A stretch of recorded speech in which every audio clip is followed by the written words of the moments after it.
Yo, yo, yo, what up, Raider Nation? Well, preseason game number 2, Raiders versus 49ers. What are we going to be looking for?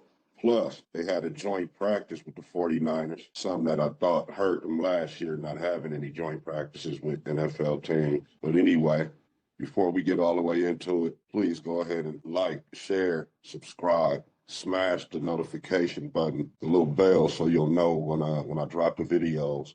On the audio podcast, please download the show. Put it on auto download for me. And please let us not forget our sponsor, shebangboutique.com. That's SHEE Bang Boutique.com. Go over there and get your girl something fly. Bam, do that for me. Yeah.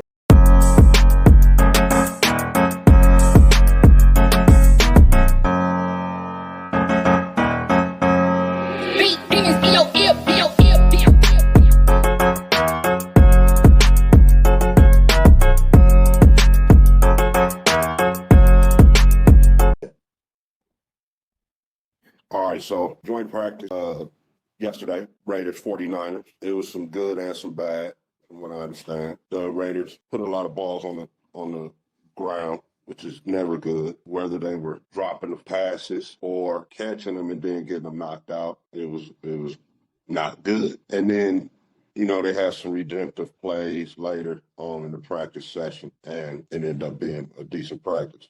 A decent joint practice with the 49ers.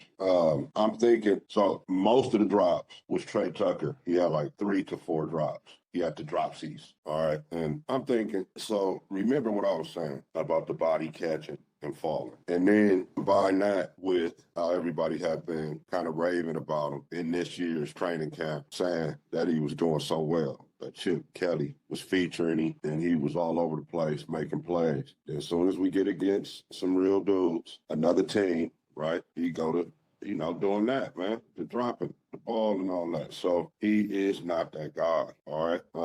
Dante Thornton got smacked, from what I hear yesterday, by Fred Warner, and he might have a concussion. They said head injury. What else hurt? What else hurt on your head? You know what I'm saying? So he's probably not even going to play in the game. He might not even start the season. That might be one of them lingering injuries where you don't even start the season right.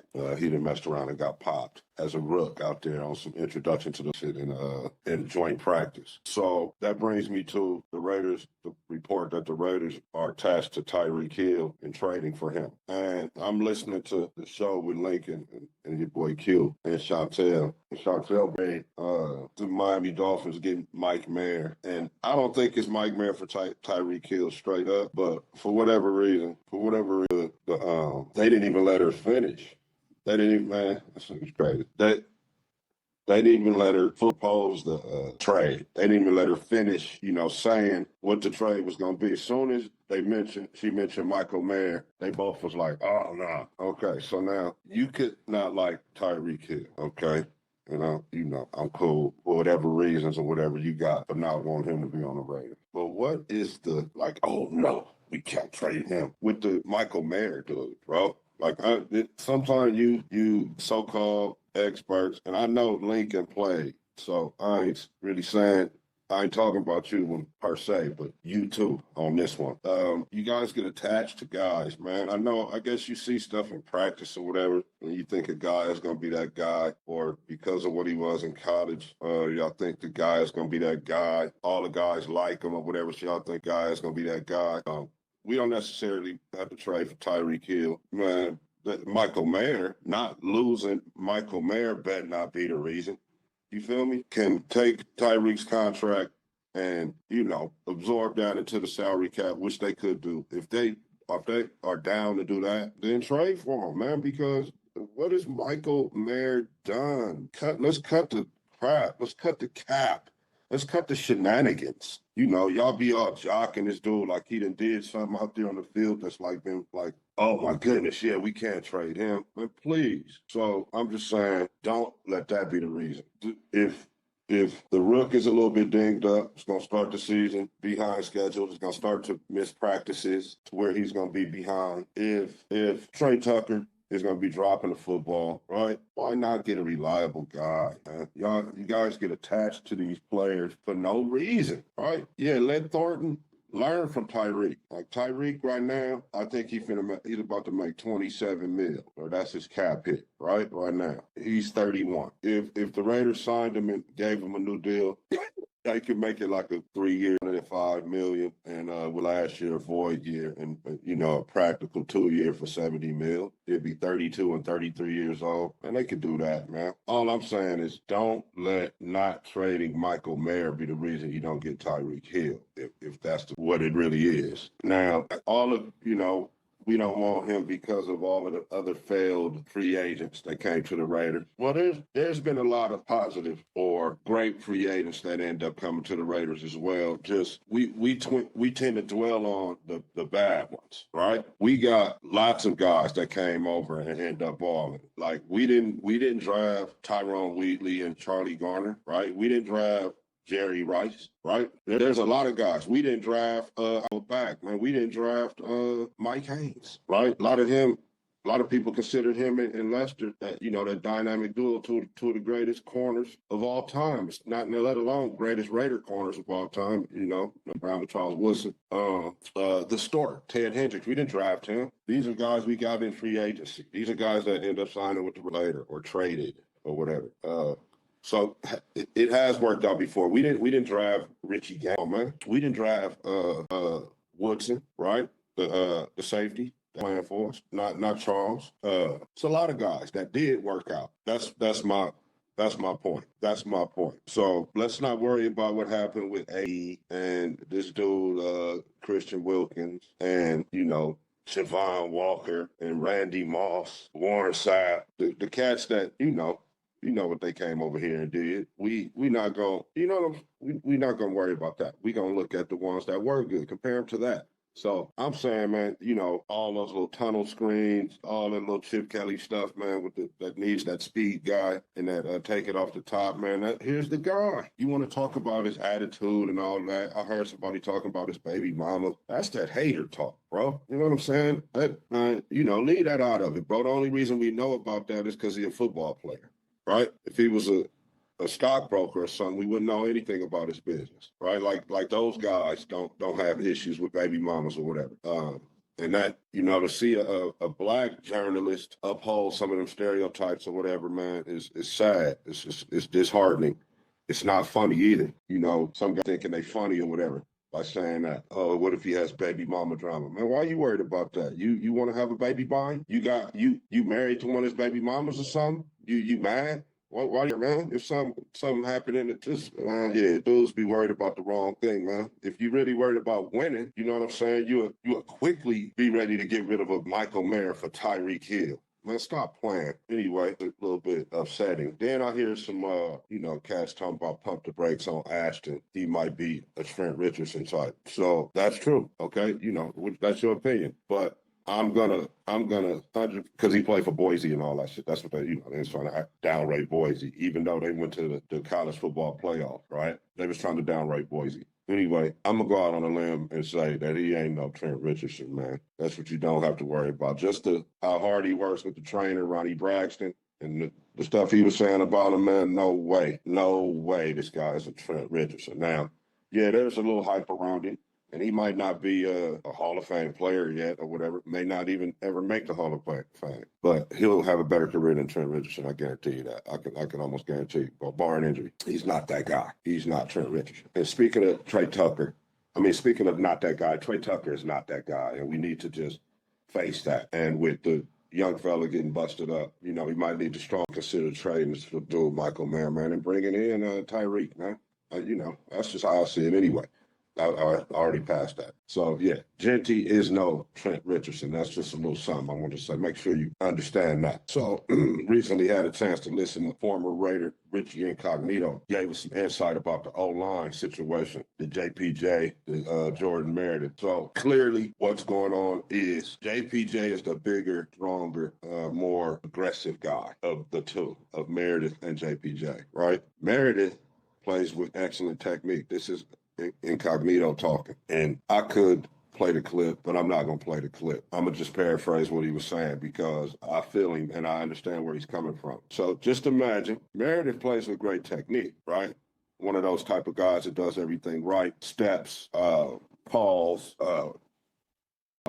fundamentals, man. Hand placement, you name it, man. Tandem blocking, getting to the next level, all with proper technique and leverage. So this staff came to him in June when Pete got the little bit after Pete got the job and let Meredith know that they want him to be the center. They see him as the center. All right. You know, they had drafted Jeanty in April. Prior to that, JPJ had told him he's the starting center or whatever. JPJ started center last year. Now, at the end of last year. First, he was playing guard, though. Now, here's the scenario. When you got a center, like a guy like JPJ, who's an absolute, like, mauler out there, right? He wants to get after people. He's got to break the huddle and make calls and all that for everybody and get everybody set, play with fantastic technique, right? And kind of sort of like care. Well, what that does is dial down his aggressiveness, right? That dials that down. So now you got the guy thinking too much out there instead of just going and getting your people, right? Plus, he's bigger than Jordan Meredith. And then we going to run Parham on the other side, who's bigger than Meredith. Parham is the guy who I was worried about, who I feel, gets overpowered. Staff doesn't see it that way. I know what I see. Raider fans, Raider Nation, you guys tell me. I know what I see. I feel like Parham gets overpowered on those third and fourth and shorts. However, what they want, like I said, is the mauler in the middle, right? Like another guy said on a call on another one of those shows, the puller, right? They need that guy that's going to pull, and when he get over there, mean business on whoever his target is, right? And that is JPJ. Think about it. JPJ will, run across the field and try to get after a guy. So it makes sense to let him pull. It makes sense to let him be himself, let him be aggressive. Being a center kind of takes away from that. When you're a center, like I was saying, you got to make those calls and those adjustments and definitely making sure you're playing with good technique and, calling out the blitzes and getting everybody situated. So that takes away from your aggressiveness. So look at it that way, and that's kind of what they're doing. They had been, this wasn't something that they saw this in training camp or OTAs that Meredith is actually a good center. Nah, man, they came to him, right after OTAs and was like, hey, yeah, this is what we want you to do. This is what we see you as. So what did he do? He went and started working on it in the time in between OTAs and that in training camp. So that's what happened. It wasn't something that they just saw it right now and then made a change. And now that's why they're going through that. And people are like, oh, damn, JPJ don't start, which was, I was one of those people. I was going to say, I ain't going to lie. But that's what that is, man. They want JPJ to release him to be himself. And one thing I can say about Parham, yeah, he might get overpowered sometimes, but Parham can move. He can move. He's like, I would bet money that he's the fastest O-lineman if they race. I heard Mumford is kind of swift on his feet, kind of light on his feet, but I would put my money on Parham as the fastest OL on the Raiders. But I think they're going to do a lot of pulling, right? Chip's offense must involve a lot of, like, razzle-dazzle, man, pulling with them guards, misdirection when I say razzle-dazzle, you know what I'm saying? Shit's and going here, showing this and doing that, play action off that. And he needs some guards that can move, and he needs a guard that can maul. And they looked at, that's what they think JPJ is, and they know Parham can move.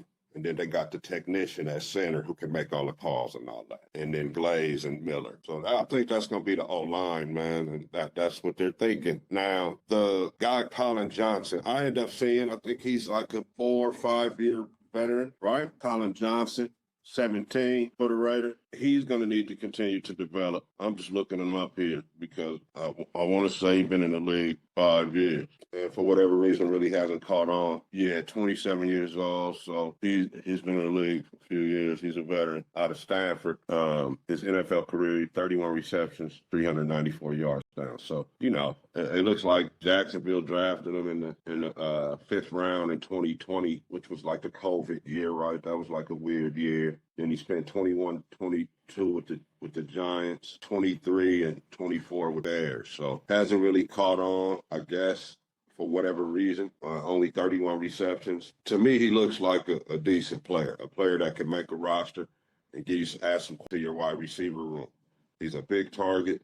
Doesn't seem to be overly fast, but he's a big dude. He can make some of the tough catches, in the tough areas of the field and in the red zone, in the end zone, challenging catches. He's 6'6", 220. Got him as he's only 27 years old. Not commanding a huge amount of money.